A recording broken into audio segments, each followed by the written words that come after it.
Tama tahu bahwa di belakang Carl dan yang lainnya adalah klan domain seni bela diri. Dan saat ini, kecuali beberapa keluarga domain bela diri, tidak ada lagi sekte domain bela diri di Indonesia. Dan hampir semua sekte domain bela diri ada di luar negeri. Itu sebabnya dia harus mengingatkan Carl, serta klan di belakangnya, untuk menjauh mulai sekarang. Adapun keluarga Fei, Tama juga tidak ingin mereka terlalu terlibat di Indonesia.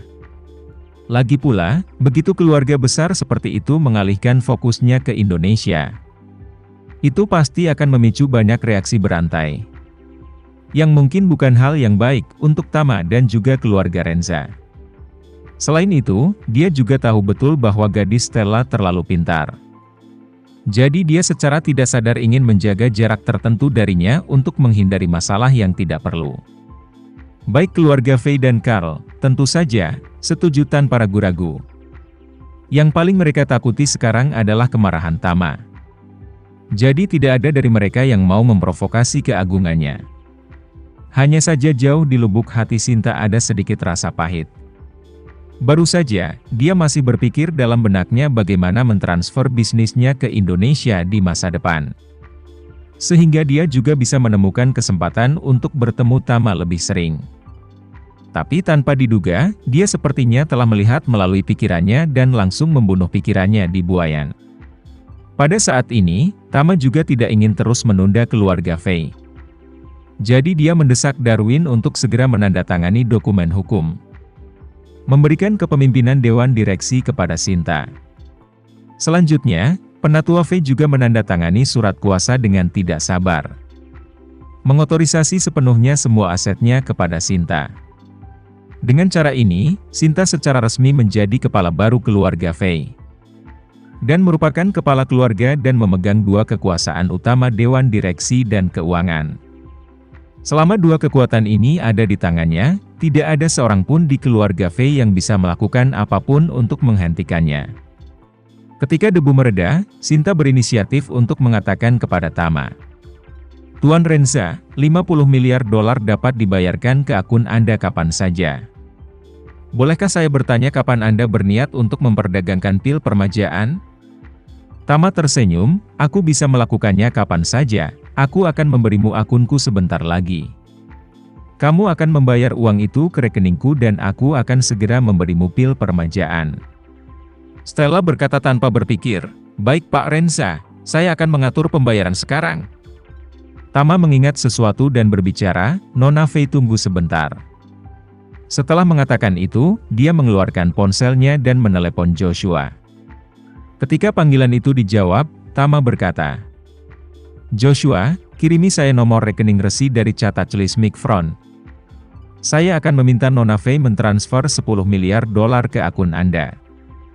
Joshua terkejut dan bertanya, "Tuan Renza, kamu, apa yang kamu lakukan?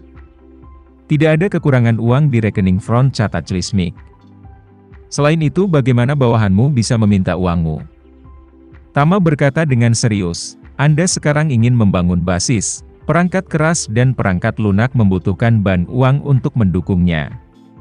Semakin banyak uang yang ada, aspek ini tentu saja semakin baik.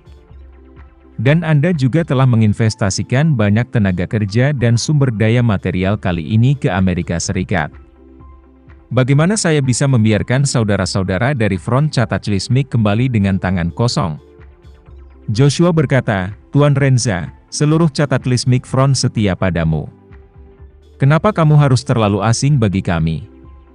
Tama berkata dengan sangat serius, "Bahkan untuk penguasa masyarakat feodal, panglima perang. Tidak mungkin prajuritnya membawa makanan dan rumput sendiri untuk berperang untuknya. Karena Chatachlis Mik Front setia kepada saya harus memberikan dukungan yang cukup di bidang pendanaan ini. Masa depan Chatachlis Mik Front adalah untuk lebih memperluas kekuatan mereka. Yang membutuhkan banyak uang ini akan Anda simpan untuk pengembangan Anda sendiri." Begitu Joshua mendengar ini, dia segera berhenti meminta maaf dan berkata dengan sangat hormat, "Jangan khawatir, Tuan Renza, saya pasti akan meningkatkan kekuatan front bencana alam beberapa tingkat. Bagus, Tama berkata dengan puas, masalah malam ini harus diselesaikan dengan indah. Joshua berkata dengan acuh tak acuh, jangan khawatir, saya sudah mengatur sejumlah besar orang untuk mengatur kontrol, saya pasti tidak akan membiarkan salah satu dari mereka melarikan diri. Beberapa menit kemudian, 50 miliar dolar dari keluarga Fei dikirim ke rekening dolar Tama dan catat Clismic Front dalam 2 pembayaran. Jumlah ini tidak berarti apa-apa bagi Charlie, tetapi bagi Front catat Clismic. 10 miliar dolar adalah dana pembangunan yang sangat melimpah. Awalnya, catat Clismic Front dalam perencanaan pembangunan pangkalan. Untuk menghemat anggaran membuat banyak pengorbanan fungsional. Tetapi dengan uang ini, pangkalan depan dapat sepenuhnya sesuai dengan standar bangunan tertinggi. Mungkin tidak lama lagi, catat Clismic Front bisa menjadi organisasi tentara bayaran terbesar dan terkuat di dunia. Dan Tama, yang menerima uang itu, juga menepati janjinya. Mengambil pil permajaan dan membaginya menjadi 4 bagian di depan Daron. Daron memandang pil permajaan, sepasang mata penuh harapan. Matanya tidak sabar untuk melompat keluar dari rongganya untuk memeluk ramuan yang mereka impikan. Dan seluruh keluarga Fei, masing-masing dari mereka juga menatap dengan mata terbelalak. Mereka semua mendengar tentang khasiat ajaib dari pil permajaan. Dan sekarang mereka semua ingin menyaksikan dengan mata kepala sendiri apakah pil ini benar-benar ajaib. Setelah Tama membagi pil permajaan, dia menyingkirkan 3 bagian dan menyerahkan sisanya kepada Sinta, berkata, Nona Fei, 1/4 pil permajaan ini sekarang milikmu. Cara menggunakannya sepenuhnya tersedia untuk Anda sendiri.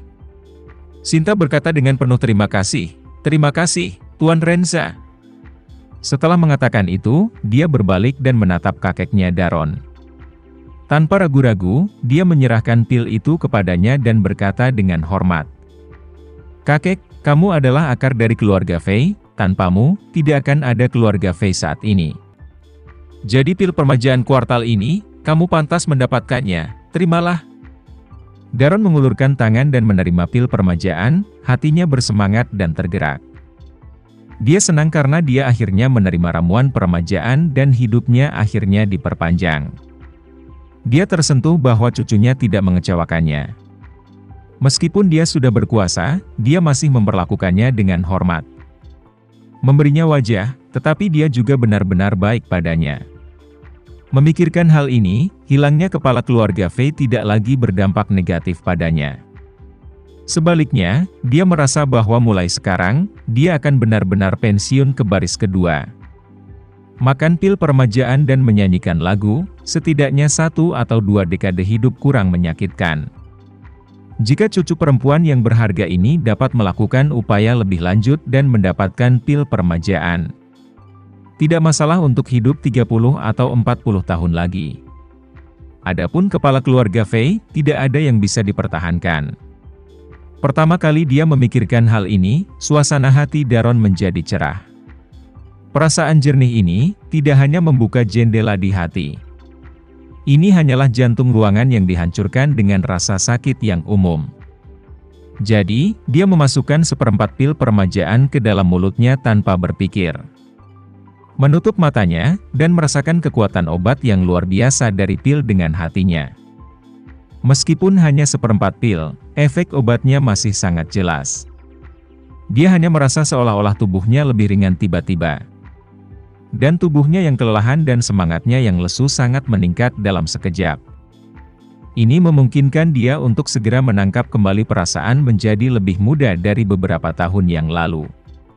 Setelah mencapai usianya, setiap hari dia bisa merasakan bahwa tubuhnya tidak sebagus sebelumnya. Jadi mendapatkan kembali masa mudanya beberapa tahun sekaligus membuat fisik Daron. Semangat serta kekuatan fisik, semuanya pulih dalam sekejap. Melihat bahwa kulit Master Fei telah terlihat membaik. Setiap anggota keluarga Fei tertegun tak bisa berkata-kata.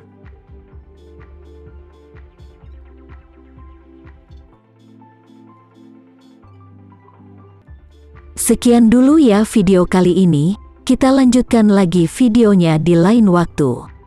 Oh iya, bagaimana menurut kalian? Semoga bisa sedikit menghibur kalian semua. Untuk teman-teman yang baru nonton, jangan lupa subscribe ya, hehehe. Dan kalau teman-teman ada yang ingin gabung langganan, bisa langsung gabung saja untuk dapat fitur yang menarik dan sedikit membantu Mimin. Terima kasih banyak sudah menonton, sampai jumpa lagi, bye.